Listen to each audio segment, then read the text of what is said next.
Would you like to earn $70 an hour as a teenager, adult, or even student? Well, if you're trying to make bank on a side hustle or part-time job, you've come to the right spot. Now, I'm not going to tell you normal stuff you hear like work at Chick-fil-A or Walmart. I'm going to lead you to a job where you can make actual money. Now, this job is soccer refereeing, and I highly recommend it to anyone who's played the game or is interested in sports at all. I've been refereeing soccer since I was 13 years old, and I'm now 17, and I've been making thousands and thousands of dollars, and you can too. Now, obviously, like any job, there's pros and cons to it, which we'll dive into right now.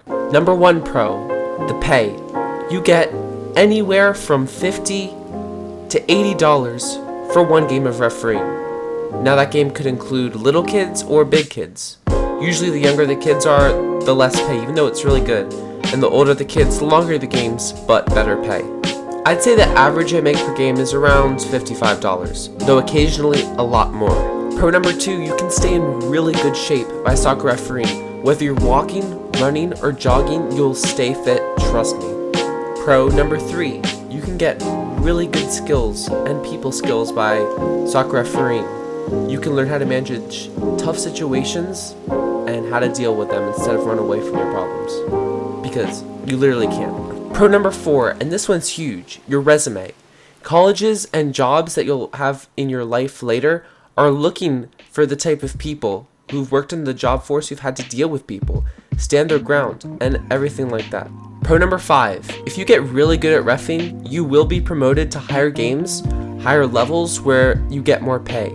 For example, my brother's a soccer referee, and he's gotten to the highest level of refereeing in the state, and he made $100 for a game that lasted an hour, which is unheard of.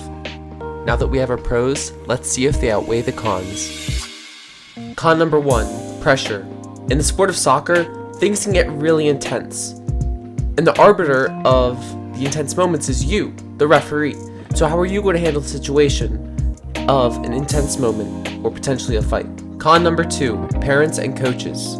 How are you going to respond to being yelled at by adults who are older than you, acting immature, and coaches as well?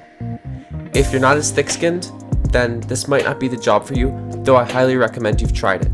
Because I'm not thick-skinned at all, and I really don't care what they say. Con number three, fitness. As I'm sure you can imagine, this job requires a lot of physical activity. And if that's something you can't provide, I would still try out refereeing and give it a go, and if you don't like it, you can always quit. Lastly, con number four, long hours. Sometimes I'm out from 7 a.m. to 4 p.m. the same day, running and refereeing the entire day, with like 5-minute breaks between games. And that's what assigners usually assign. You can ask for 2 or 3 games, but they're more prone to give you more games, means more pay. Are you willing to work all day on a Saturday to get $300 a day? Hey everyone, thanks for watching my breakdown on soccer refereeing. I hope you enjoyed it, and I also hope you become a referee yourself. Now, if you've liked the video, please leave me a like and subscribe.